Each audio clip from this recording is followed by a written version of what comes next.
They stopped him at the entrance, not with a smile, not with a greeting. With a question, sir? Can you tell us why you're here? The tone was polite, but the meaning was not. He looked around. People were walking past him. No one else was. Stopped. No one else was questioned, only him. He adjusted the strap on his bag, not nervous, not angry. Just calm, I'm supposed to be here, he said. That should have been enough, but it wasn't. The man in uniform glanced at his partner, then back at him.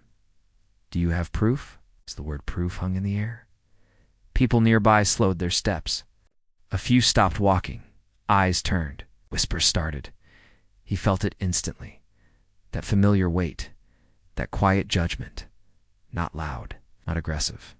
Just enough to remind him that he had to explain himself again. He reached into his jacket, pulled out a badge, placed it in the man's hand. The man barely looked at it. This doesn't tell me why you're here, he said. The power was clear. Now, one man standing, two men questioning, and a small crowd watching. He could feel the shift, not in the room, the way people saw him. Some looked curious, some looked suspicious. A few looked satisfied, like they were waiting for him to slip. But he didn't. He stood still, hands relaxed, eyes steady. He had learned this lesson a long time ago, explaining too, which only made things worse. The man in uniform raised his voice. Slightly, not enough to seem rude. It's just enough to take control. Double quote, sir.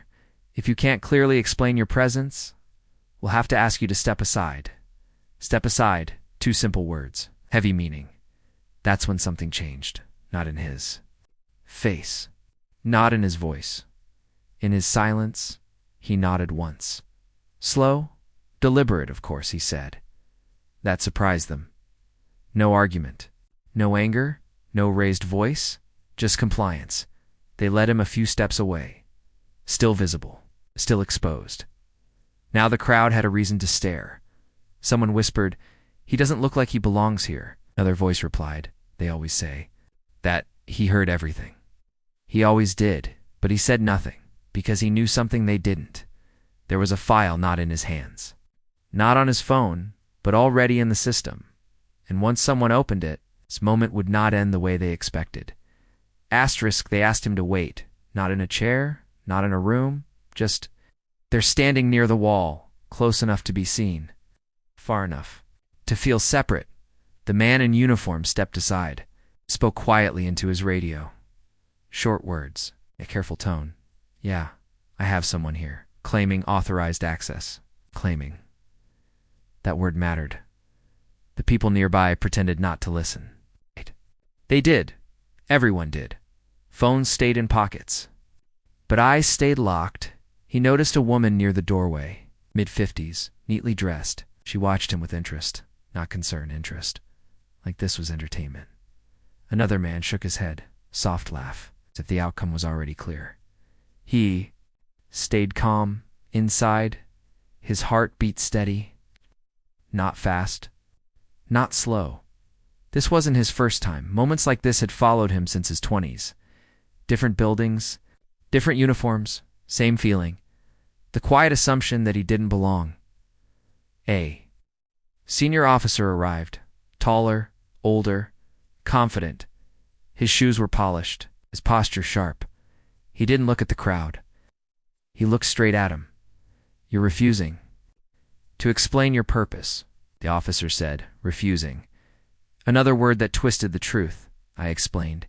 He replied calmly, I didn't perform. The officer raised an eyebrow. That's not how this works, he said. The power gap widened. The officer held a tablet now, scrolling, frowning. What's your full name? He gave it. Clearly, slowly. The officer typed, paused, then typed again. Nothing changed on his face, but something changed in the air. He cleared his throat. And who exactly authorized you? He smiled slightly, not smug, not proud, just patient. You'll see, he said. That did it. The officer's jaw tightened. He didn't like that answer. You're not making this easy, the officer said. I'm not making it hard, he replied. A few people gasped quietly. The officer turned the tablet. So the first man could see. Run the file again, he said. Full access. The word file reached the crowd. People leaned in. The woman near the doorway crossed her arms. Probably some old record, she whispered. The officer stared at the screen longer this time. Too long. He blinked once. Scrolled. Again, then stopped. His posture changed. Not dramatic, but noticeable. The officer looked up, then back down, then up again. He took a step back. Just one. The first man noticed it too, sir, he asked quietly. The officer didn't answer. He tapped. The screen. Harder now? Then he spoke. Low voice. Controlled. Contact admin, he said, immediately. That wasn't protocol. The crowd felt it. Something wasn't right. The officer looked at him. Again, really looked this time. Not as a problem, as a person, as someone important. I need you to wait here, the officer said. The words were polite. Now, careful, respectful, he nodded again, still calm, still silent. But the balance had shifted, and everyone felt it, because the file was open now, and it was saying things. No one expected, asterisk. Admin responded faster than expected. That alone was strange. The officer held the tablet close now. Like it mattered who could see the screen. He lowered his voice. Yes, he said. I'm looking at it now. Pause. No. Full history. Another pause. His face went still. Not shocked. Not angry? Focused.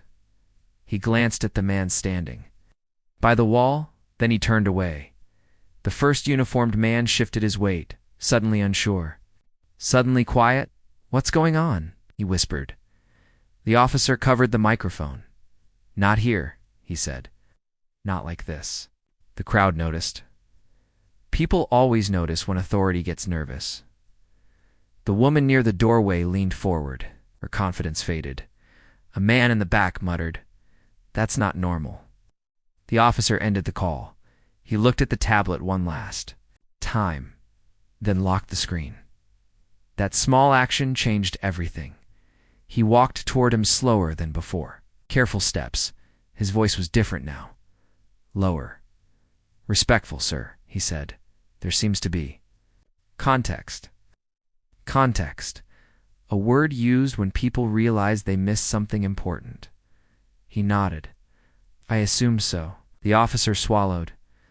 "You're listed here." As he stopped himself, looked around. Too many ears. "May we step somewhere private?" The officer asked. "Not ordered." Asked. The first man froze. "Private?" That wasn't the plan. A few people protested quietly. "Why does he get special treatment now?" The officer ignored them. Eyes stayed on him, waiting.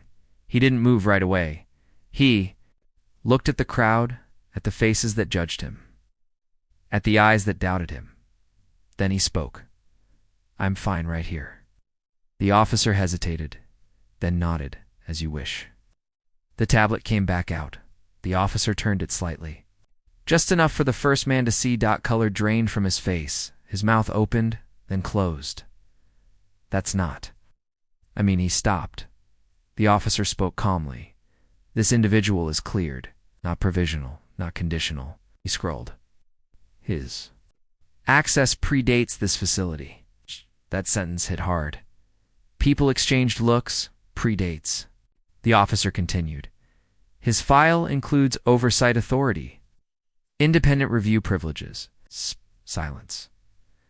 The officer looked up, and a direct reporting line that bypasses this department entirely. The air went cold. The first man took a step back. "You're saying he?" "I'm saying," the officer interrupted, "that we should have read first and questioned later." Every word landed. The officer turned to him. "I apologize for the delay," he said. "For the misunderstanding. Not loud, not dramatic, but public. And that mattered." The woman near the doorway looked away. The man who laughed earlier suddenly found the floor very interesting. He said nothing. He didn't need to. The file had already spoken, and it wasn't finished yet. Asterisk. The apology hung in the air. It wasn't loud. It wasn't emotional, but it was real. The officer stepped slightly to the side. A small movement, a big signal. The path in front of him was clear now. No one blocked it. No one questioned it. The first uniformed man stood stiff, eyes forward, hands tight at his sides. He didn't look at him anymore. He couldn't. The officer cleared his throat. "For the record," said, "this interaction will be documented." Documented, another word with weight. The first man swallowed hard. The crowd shifted again. Whispers turned uncertain. "That means a report," someone said. "On who?" another voice asked. The officer didn't answer them. He turned to him once more. "If there's anything you need," he said carefully, "we'll assist immediately. Assist, not allow, not permit. Assist." He nodded. "There is," he said. Every head lifted. He pointed. Calmly, "I'd like this delay noted," he said. "And the reason for it." The officer didn't hesitate. Of course, the tablet came back out. Notes were added. Timestamps recorded. The first man stared. This was not how it was supposed to go. He had followed procedure, asked questions, asserted authority, but the file had changed the rules. The officer spoke again. "I'll also need the names of everyone involved." Silence. The first man's name was said, quietly, clearly, then another, and another. Each name felt heavier than the last. The crowd understood now. This wasn't about embarrassment. This was about accountability. A supervisor arrived. Then another. Higher. Ranks. Sharper eyes. They didn't ask what happened. They already knew. They read the file. They always read the file. One of them approached him, extended a hand. "Thank you for your patience," she said. Her grip was firm. Her eyes steady. "I imagine this isn't new for you." He paused, then answered honestly. "No," he said, "it isn't." That landed harder than any accusation. The supervisor turned to the officers. "We'll continue this internally," she said, no raised voice, no anger, just finality. The first man exhaled slowly. This moment would follow him, in reports, in reviews, in quiet meetings. The crowd began to thin, interest fading, reality settling. Some looked embarrassed. Others thoughtful. One man whispered, "I judged too fast." He heard that too. The supervisor stepped aside. "You're free to proceed," she said. Free. He picked up his bag, adjusted the strap again. Same movement as before, but everything else had changed as he walked forward. No one stopped him. No one questioned him. They watched him go. And for the first time, they wondered how many others never get this moment. Asterisk, the hallway felt different. Not brighter. Not quieter. Just honest. His footsteps echoed softly as he walked. No rush. No hesitation. Behind him, the moment stayed behind. But it didn't disappear. Moments like that never do. Inside a small office nearby, voices were already low and serious. Doors closed, files opened, timestamps reviewed. No shouting, no drama, just process. That was how consequences began. The first officer sat stiff in his chair, hands folded, eyes fixed on nothing. He replayed the moment in his head. The question, the tone, the assumption. He told himself he was just doing his job, but the file told a different story. It showed patterns, small ones, easy to ignore until they weren't. A supervisor pointed to the screen. "This wasn't about access," she said calmly. "This was about judgment." The room stayed silent. Back in the hallway, he paused near a window. Outside, people moved freely, unaware, unbothered. He thought about how close it had been, how easily the story could have ended differently if the file hadn't existed, if no one had checked. If he had reacted instead of waiting, he took a breath. Not relief, perspective. Down the hall. The woman from the doorway stood alone now. Her confidence was gone. She watched him from a distance, then looked away. Later, an email would be sent short. Formal, corrective action required. Another would follow. Mandatory review scheduled. Names would be attached. Date set. Nothing public, nothing loud, but permanent. That was how systems worked. He entered the room he was meant to be in. took a seat at the table. No introduction needed. No explanation required. The meeting started on time, elsewhere. A report was finalized. It wouldn't mention his race, or the crowd, or the whispers. It would mention assumptions. In failure to verify, those words mattered, because they traveled from inbox to inbox, from training to training, quietly changing things. As the meeting ended, someone leaned toward him. "Thank you for not escalating," they said. He met their eyes. "I shouldn't have had to," he replied. That was the truth. He stood, collected his things as he walked out. He passed the same entrance. No one stopped him. No one asked questions. But he didn't feel victorious. He felt tired. Tired of being prepared. Tired of being calm. Tired of knowing that not everyone has a file. He paused one last time, not to look back, but to think forward about the next person. And the next moment, and whether silence would protect them too. That night, the moment followed him home, not loudly, not like anger, like a quiet echo. He placed his bag by the door, sat down, let the silence settle. On the surface, it was over. Resolved, documented, but resolution doesn't erase truth. He thought about the first question. Why are you here? Such a simple sentence, so casually used.